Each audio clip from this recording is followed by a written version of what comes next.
Assalamualaikum. Halo, apa kabar anak-anakku semuanya?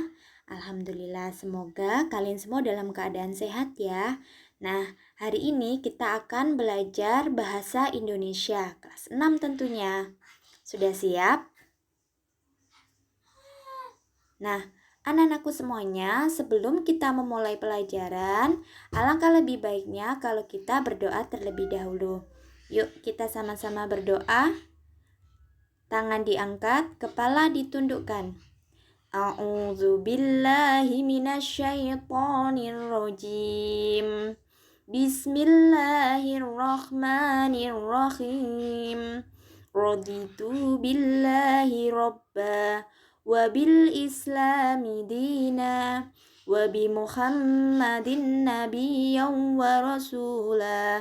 Rabbi zidni ilma warzuqni fahma. Shadaqallahul azim.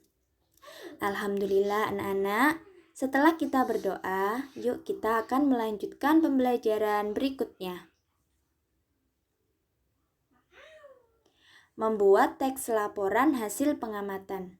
Anak-anakku semuanya, kemarin kita sudah belajar tentang mencari ide pokok dan menjadikan ide pokok sebagai gagasan kalimat utama.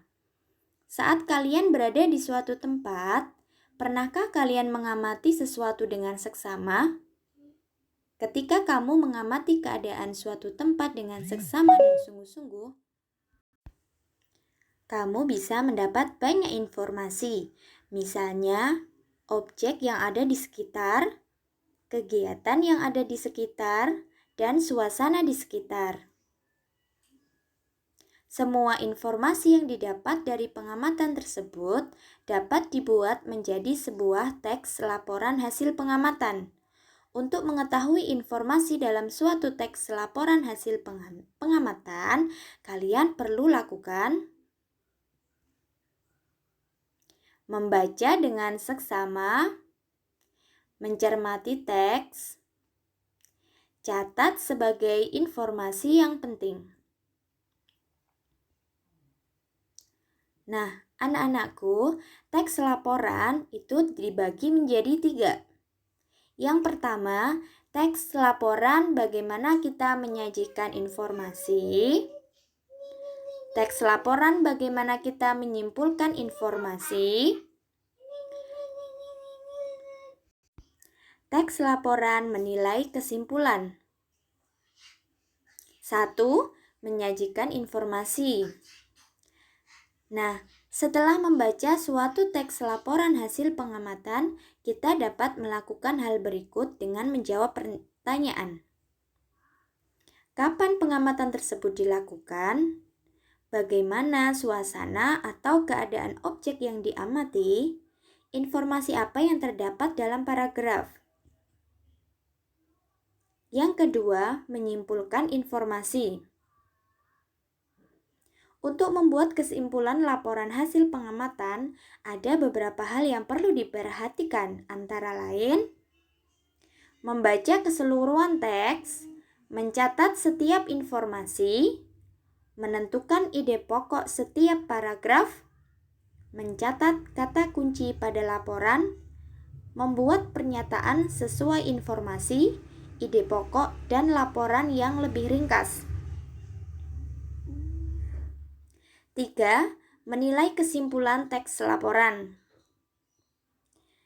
Berikut beberapa kriteria atau ciri yang harus dipenuhi agar suatu kesimpulan dapat dinyatakan baik. Isi sesuai dengan informasi dalam laporan, mengandung ide pokok dan informasi penting laporan, berisi pernyataan yang dibuat menggunakan kalimat sendiri, menggunakan kata baku dan kalimat efektif. Yuk kita lihat contohnya. Nah, Universal Studio Singapura dibuka pada bulan Januari 2010 oleh Genting Group dari Malaysia. Selanjutnya, kalian baca sendiri ya. Paragraf kedua. Taman ini juga dilengkapi 30 restoran dan konter makanan serta 20 kios cenderamata. Kalian bisa melanjutkan sendiri. Pada bulan Maret 2018, kami bersama rombongan SMP Laboratorium UM pergi untuk melakukan studi banding ke negara Malaysia dan Singapura.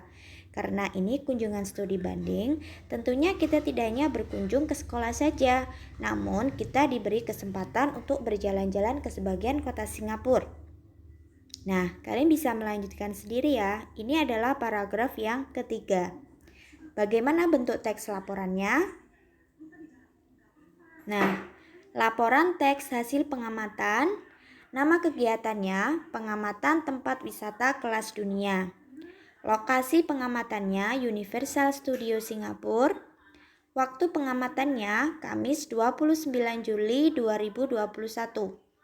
Objek pengamatan, wahana wisata di Universal Studio Singapura. Hasil pengamatan, di Universal Studio Singapura terdapat banyak sekali wahana wisata yang bisa kita kunjungi. Taman bermain bertema film-film terkenal Hollywood. Produksi Universal Studios ini berlokasi di Pulau Sentosa, Singapura. Ada beberapa wahana yang telah dibuka. The Lost World, Far and Away, New York, dan seterusnya. Ini adalah laporan teks hasil pengamatan. Nah, anak-anak semua, setelah kalian memahami teks laporan hasil pengamatan, kalian akan mencoba membuat teks laporan hasil pengamatan sendiri. Berdasarkan pengalaman pribadi kalian, buatlah sebuah paragraf. Kemudian, buatlah teks laporan kegiatan berdasarkan hasil pengamatan. Usahakan paragraf yang kamu buat berdasarkan pengalaman pribadi kamu sendiri ya. Oke anak-anak, sampai di sini dulu untuk materi kali ini. Selanjutnya kita akan bertemu pada pertemuan berikutnya. Wassalamualaikum warahmatullahi wabarakatuh.